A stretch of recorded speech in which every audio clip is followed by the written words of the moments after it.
So this is the Springfield rimfire Target 22, and I have read some pretty generic reviews on Field and Stream. A lot of them say it's good, but I've also read some bad reviews. So there's a lot of people saying that this gun is a turd out of the box.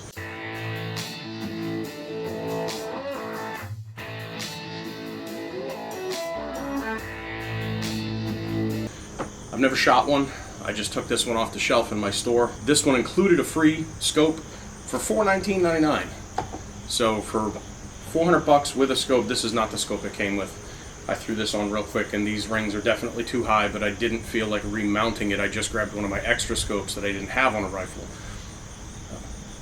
I wasn't going to go through pulling one off of a rifle because it had better rings that were more appropriate. So what I want to know is this thing a turd out of the box, like a lot of people are saying it is? Is it halfway decent? Is it a platform to build a competition rifle without blowing the budget? Not everybody wants to spend $5 grand on a complete Volquartsen top-of-the-line rimfire gun. A buddy of mine, we got talking about it, and he also grabbed one, and he's trying it out, and I grabbed one because I had it in the store. And I'm going to shoot it today with a few different subsonic ammo, some Federal Gold Medal, some Aguila. I'll even put some supersonic ammo through it and see what it does, although I'll be shooting it suppressed today.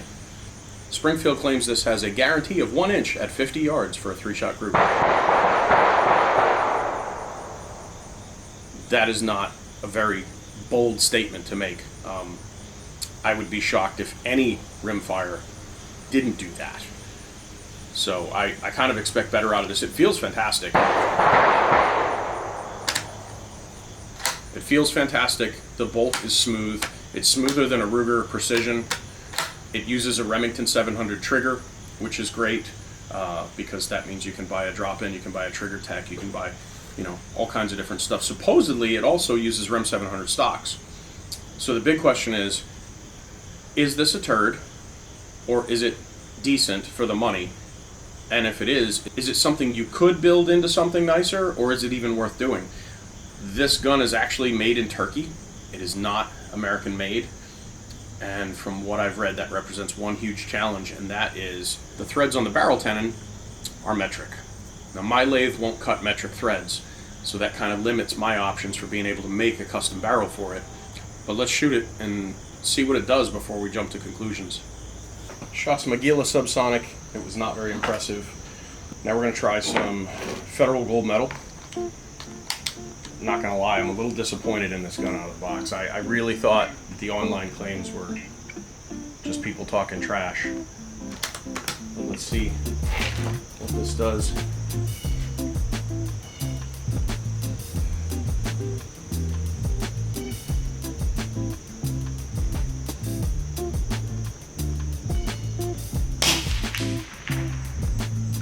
That did not even impact target.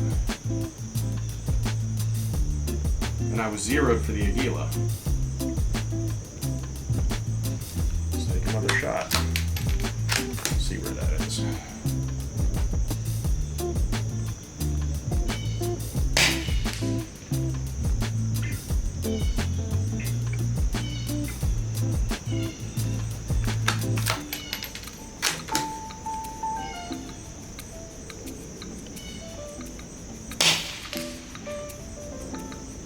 So these are looking way high.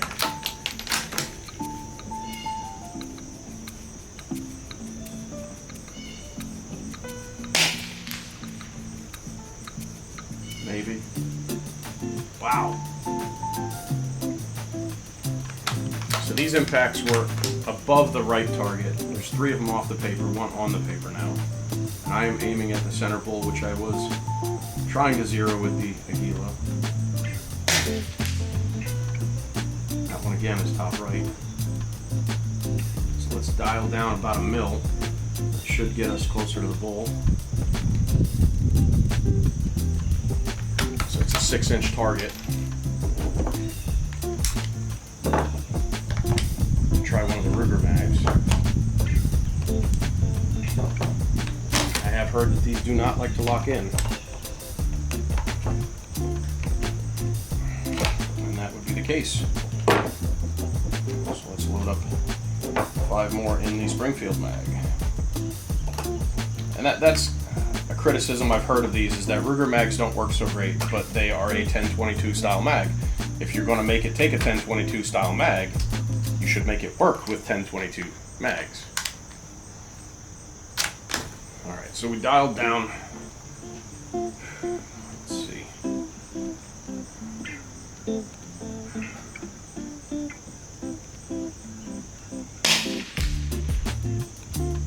And our impact is nice and high, even though I dialed down a full mil.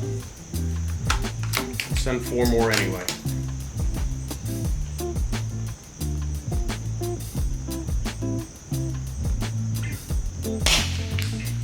That one's way lower.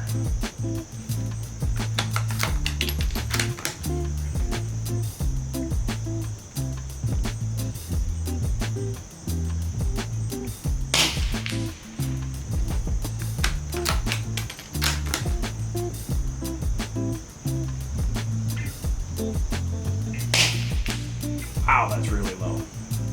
That was where I expected our first shot to be.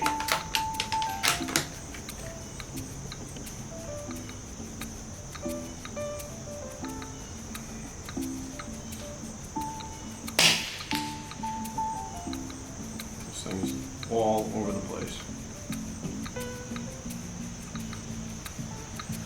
Well, I also brought some CCI stingers. I'm going to dial down. Actually, you know what? I will just switch to the target on the right, and I'll pick the bottom right dot, because this should impact high, because we have more velocity.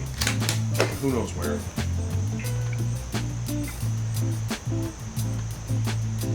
Bottom right-hand corner is point of aim. Wow, that is considerably louder and considerably higher. Let's see if it groups better.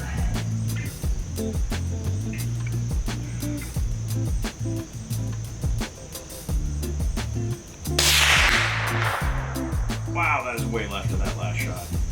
That's got to be 5 inches apart.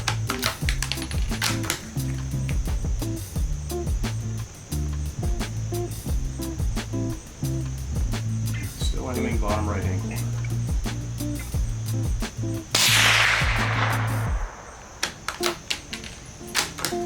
Stinger's back a wallop, and that's suppressed.